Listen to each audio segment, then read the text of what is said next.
Hello guys and welcome to today's Los Blancos podcast. Today we will be discussing the centre-back issue surrounding Real Madrid. Now, this has come in the light of Gvardiol joining Man City. Fabrizio Romano confirmed that.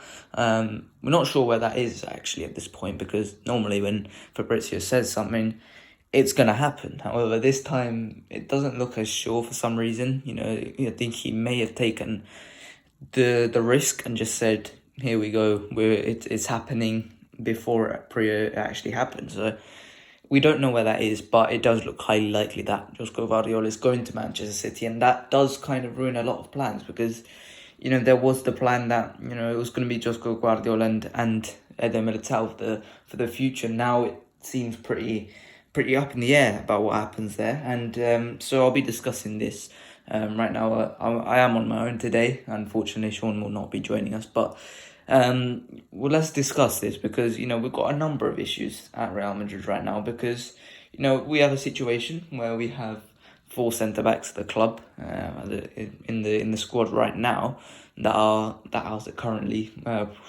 most of them are over 30. 3 out of the 4 are over 30. Nacho Fernandez, 33. Obviously, António Rüdiger, 30 years old. And David Alaba, 31. Obviously, Militão is the obvious exception to that, with him being 24. So, Militão is obviously the cornerstone of the defence for the next, let's say, 10 years. So, he's obviously going to stay there. But you've got 2 issues to be sorted out at the centre-back role. Number 1, how do you replace Nacho Fernandez? That's the first issue. And then number 2, how do you solve that long-term issue? Who partners António Rüdiger? Because it's not as easy as it looks, just bring in a young centre-back who slots in next to Militão. You can't do that, unfortunately. And that's why Real Madrid did not put a bid in for Josko Gvardiol this summer, because you can't do that, because you've got David Alaba, who's still at a very high level, and Militão needs David Alaba at this current moment to play well. Same with António Rüdiger. Rüdiger's at a very good level at this point, and yeah, that's the issue that we have. Let's start with the replacing Nacho issue, because this guy's been here for, it feels like forever, like over 10 years now, and at the end of the day, it's impossible to replace Nacho. It's probably the most impossible job to replace, because to have that level of ability to show, every single game he comes in and he plays really, really well, with the exception of some games, obviously, but he plays so well in those games. To show that level of ability and consistency despite not playing and not asking to play, that's practically impossible. So you need to find a guy who's willing to not play, willing to at the end of the day just be a backup, but also showing a level of ability to to not experience that much of a drop off when your centre backs are out. So let's say Rüdiger's out, and suddenly we can slot this guy in, and he won't be that bad. That's the dream. That's the dream at the end of the day. And Nacho's got 1 year left on his deal. He's 33 years old now, and I wouldn't blame him going anywhere else. I wouldn't have blamed him to go anywhere else. Before he got this new contract last month, I would not have blamed him, because at the end of the day, he could have gone to Inter and he could have been a starter, but he stayed.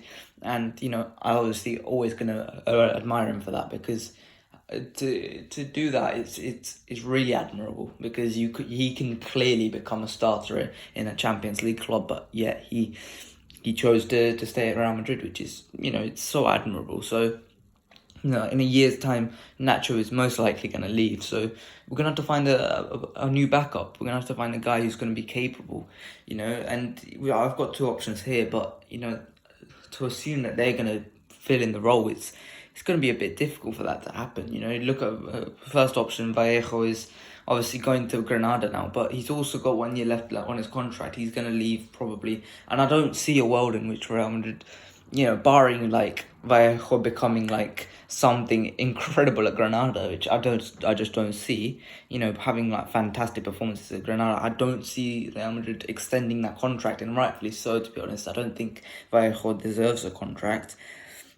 But we've had this conversation before about Vallejo, whether he can replace Nacho, because we've seen him play at a decent level. It's not amazing, but he's not as good as Nacho. But, the back end of, 2 seasons ago now, in the 2021-22 season, when we were just seeing out the La Liga season, he was pretty decent towards the back end, and he played some games. He played some games at left back and right back, I believe, and he was quite decent, I thought. And that's exactly what you want from a backup at the end of the day. So it's definitely something to consider. You have to look at this Granada loan and say, if he does well at Granada, then maybe just maybe you can feasibly consider Vallejo, giving Vallejo a 2-year contract, maybe.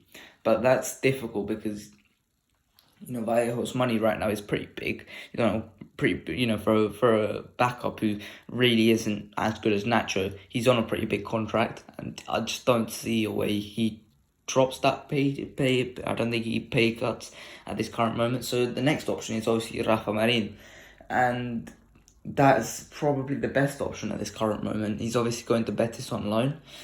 21 years of age, he's in a similar situation to what Nacho was at the end of the day. He was, on the fringes, not really, but he's in Castilla. He's trying to get a break into the first team, but he really can't. And I think the Betis loan is a very good opportunity for Rafa Marín. I think it's a real big opportunity for him to try and stake his claim, because Betis is a very good club with and it gives him a good platform to elevate his level. I definitely can see him, because he's got the level of ability to try and show us what he's got. And I think he's got everything, all the attributes needed for that. But I think that at the end of the day, if he desires something more than just a backup at Real Madrid, then Betis is a good club for him to go to. Listen, I would love for him to become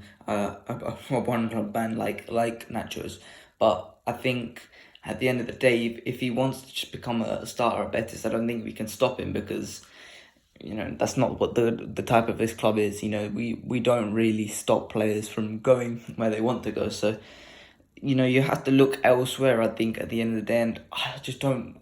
It's a very difficult thing, because you don't want to spend money on this player either. You don't want to spend money on a fourth choice centre-back. You want to just get this on a free, ideally, or just promote him from Castilla. And those are the two options ultimately at the end of the day, and you don't really want to spend too much money. You could have a look at another La Liga defender.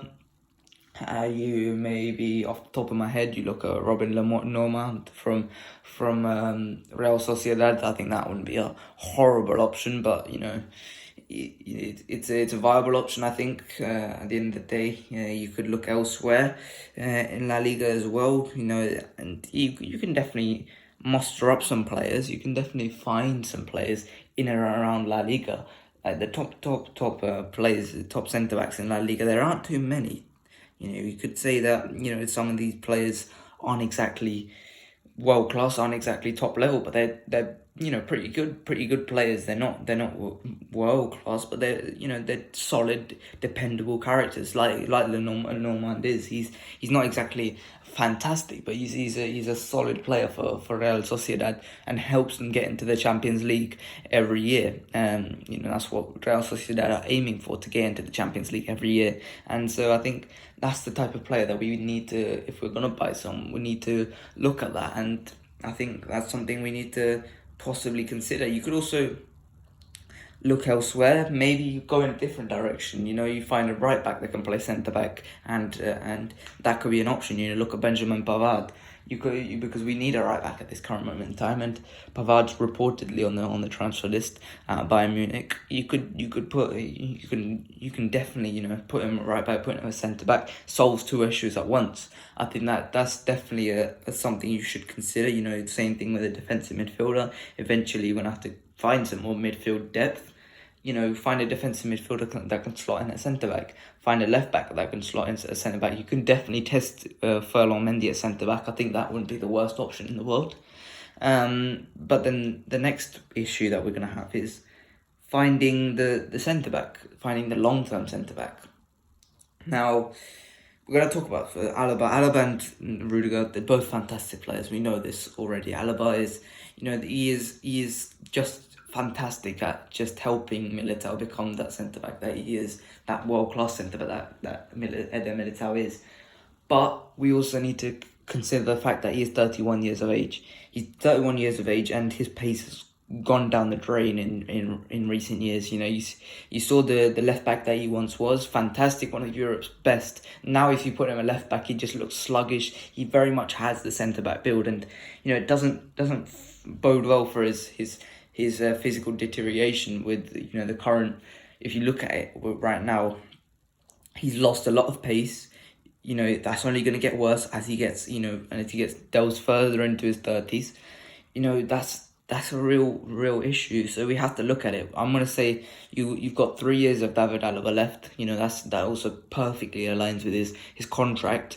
And then you look at António Rüdiger. He's 30 years of age. Really, really quick. But at this point, same thing with Rüdiger. How much are you going to rely on his pace for a couple more years? He's got 3 years left on his contract as well. He's 30 years, obviously 1 year younger than David Alaba, but I think he's probably got 3 years as well. Another thing you've got to also consider is David Alaba's, there's reportedly interest from Arsenal and Manchester United. Now, I'm not saying go out and actively seek a sale for David Alaba, because Alaba is so key to this team. I don't think that's definitely something, we should definitely make sure that we shouldn't, we have to try and keep him. But if Manchester United come in with an offer of 50 million for David Alaba, how can you say no for a 31-year-old? You can't really. And at that point, you've just got to say, fine, we give up David Alaba, we can give him to Manchester United 50 million. Same route that Rafa Varane took, same route that Casemiro took. Take the money, get his wage off the books, because, David Alaba's on a big wage. Remember, that was one of the main issues with signing David Alaba. If Manchester United come with that offer, I just don't see how we can turn it down. And then you're looking at a different situation where you're going to have to find a starter, most likely. Someone who's going to, come in and provide a solid option as of now. Now, who will be that player? You look at Gvardiol, and now we don't know what the situation is entirely with Gvardiol, but I think he is off to Manchester City, but I'm not 100% sure. But that is the top centre-back in Europe. That is the number one centre-back, young centre-back on the market. And, and I think he would cost a hell of a lot more than 50 million. I think you're going to have to look at 100 million for Josko Gvardiol. And I think at this point, when we're looking at Kylian Mbappe, which, that's a main issue for us, I don't think we have the money for that at this current point. So I think we have to just move on from Josko Gvardiol. The next player we could definitely look at. Now, I've been talking about him in the transfer rumours section that we obviously do, and that's António Silva from Benfica, 19 years of age, obviously a lot younger. Well, he's not younger than Gvardiol, which is the mental thing about Gvardiol, but a lot more inexperienced than Gvardiol. But he had a one season last year with he was fantastic for Benfica. And he was really, really good alongside Nicolas Otamendi. I think he can definitely be a solid player for us. He's a top passer, but I don't think that should be that much of an issue, because when you're playing alongside Eder Militão, you can trust Militão to bring out the ball. You just need someone who's competent on the ball at the end of the day. But that is a plus with António Silva. He is a very good passer. Really good at progressing the ball, and He's not exactly that good in the air, but he's a big guy. He's a big guy, and he wins the ball back a lot of the time. 7.22 ball recoveries a game, and I think you can definitely improve the aerial thing. But also you can look at the current dynamic between David Alaba and Militão. David Alaba was very good in the air for his height, but at the end of the day, Alaba is 5'11", so there is a restriction on how many headers that he can win. But you look at Militão. Militão's a big centre-back, big header of the ball, really good in the air. So you can put António Silva and develop him in that way as well, develop him in there. But you've also got to look at the price tag with António Silva. Benfica are always going to make money. They're going to always make money. And I don't like dealing with Benfica. I don't like the idea of dealing with Benfica, because you can look at the English clubs as an example. Benfica absolutely fleeced Chelsea. You know, Enzo Fernandez is a fantastic player. I've obviously spoken about Enzo Fernandez before, but at the end of the day, you know, 120 million for a defensive midfielder type is just too much. And you look at the price that Gonzalo Ramos is going for, you look at the prices that other players will be, you know, probably going to be going for. It's just too much money.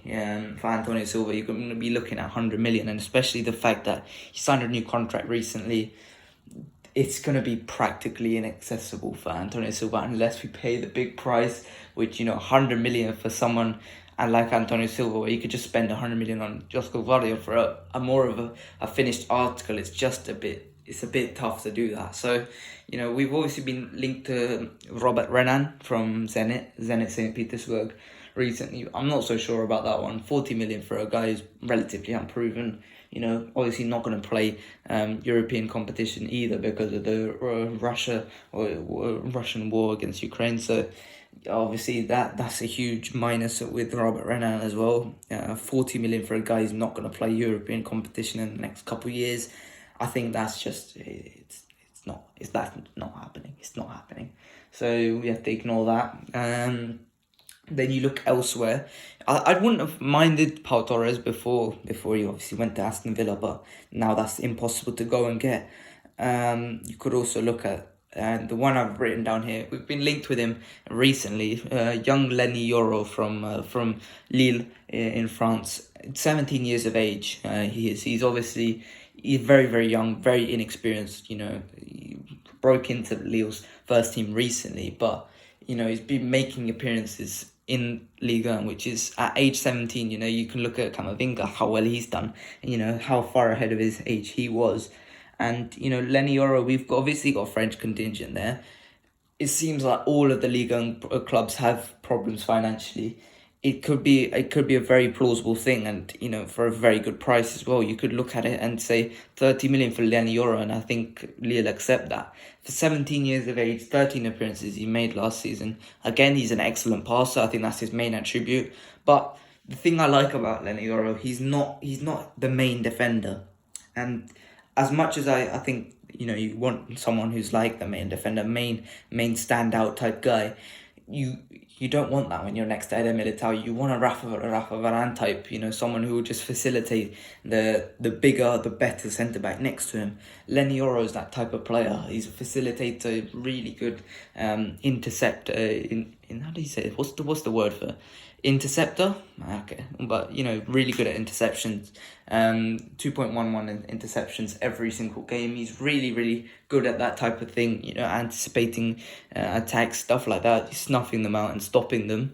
And you know, that's really good attribute to have alongside someone who's a bit erratic in Eder Militão. I think he's really good. Leny Yoro he's a definite plausible option for us to have, you know, have him in the back of our mind, you know, and you know, in a year's time we could definitely go to Lille and take him, say, in a similar way we did with that Camavinga, just take him for a cheap price, a young player for a cheap price, and you know, we get an absolute bargain.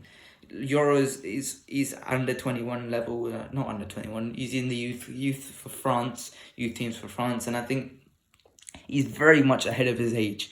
I think you could definitely go ahead and just buy him. And we talked about the 3-year time frame that I'm gonna give Alaba and Rüdiger.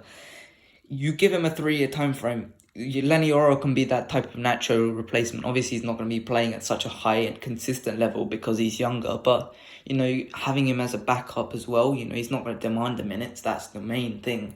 And in a 3-year time frame, what we're talking about, Leny Yoro when he's 20 years old, I think he'll be a little bit undercooked by that age, but I think he'll be approaching the age in which, you know, he's ready to partner Militão full time. So I think you can definitely consider Leny Yoro a player that, you know, you could definitely slot in at centre back alongside Eder Militão.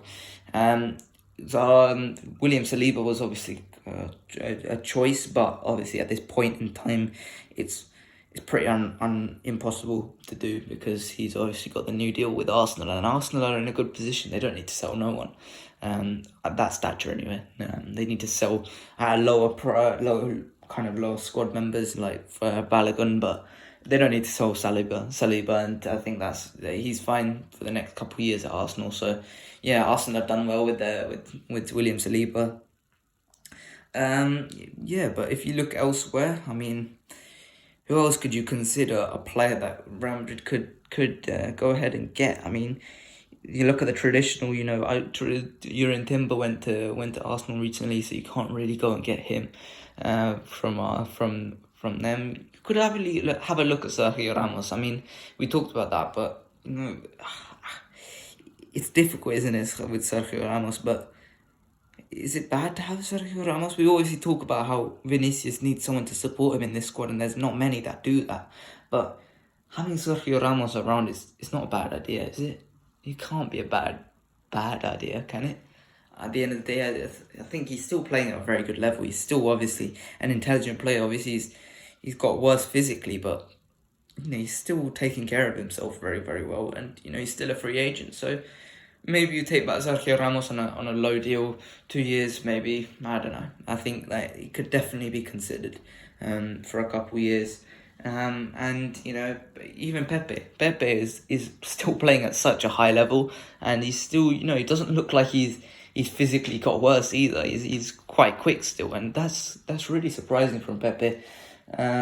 Gonzalo Ignacio was a player that we've talked about in the past, but I don't think Real Madrid will have him on the short list, to be totally honest. It doesn't seem like that. So realistically, what we're talking about is António Silva or Leny Yoro. Those are the two guys I think Real Madrid are probably going to sign as a replacement long term and a partner to Eder Militão. I would really, if you're a Real Madrid fan, have a look at Leny Yoro. If you can catch a Lille game next season, try and watch him. Play. I want to see him as well. I didn't pay too much attention to him in the season, but I watched a few highlights in the off-season, obviously now, and he looks pretty good. So it's definitely one to consider. But just a quick update, just to finish off with Kylian Mbappe. He's obviously been excluded from the PSG pre-season tour. Why is it? What? At least, listen, this is one thing we can deduce from this, and that's the fact that PSG are not bluffing when they're talking about Mbappe is not going to play for a whole season. He's been included with the other transfer listed players. PSG are not bluffing this time. This is very much, you either stay 1 year with PSG and sit all year and just sit all year doing nothing, twiddling your thumbs and gathering 100 million from the loyalty bonus, or you come to Real Madrid and and help us fight for the Champions League, help us fight for La Liga, and you can win a Ballon d'Or. Because realistically, I think Haaland might win the Ballon d'Or. I'm not sure. Messi might win it as well, but he can't afford to have 2 years where he just watches Haaland gather back the Ballon d'Or with practically no issues whatsoever. He should not be wasting these years of his career. He's not in his prime yet, but we can't keep treating him like a young player anymore. He's 25, I believe now. He's not exactly, he's not the new kid on the block anymore. He's been around. He's been around now, and I think he has to make a decision now. He has to make a decision for his career, because at the end of the day, Real Madrid don't really care. They can wait a year, but can Kylian Mbappe wait a year? Can he wait a year? Because realistically, Haaland's going to sweep up the Ballon d'Or next year. Unless Vinicius has some sort of ridiculous year where he leads Real Madrid to La Liga and the Champions League with 30 goals, 30 assists in all competitions. Unless he does something like that, I think Haaland just sweeps the Ballon d'Or once again next year. You can't let that happen if you're Kylian Mbappe. Have Haaland, have a 2 Ballon d'Or head start. That's a big thing, because I do believe Mbappe is a better player than Haaland, but it's the situation that they're in currently. So it is up to Kylian Mbappe whether he wants to move on, and he can definitely do it. it's up to him at the end of the day. It is up to him, not up to anyone else. Because PSG have done everything they could to try and keep him. He's not coming. He's not staying. I don't think. I think this time, I don't think he's staying.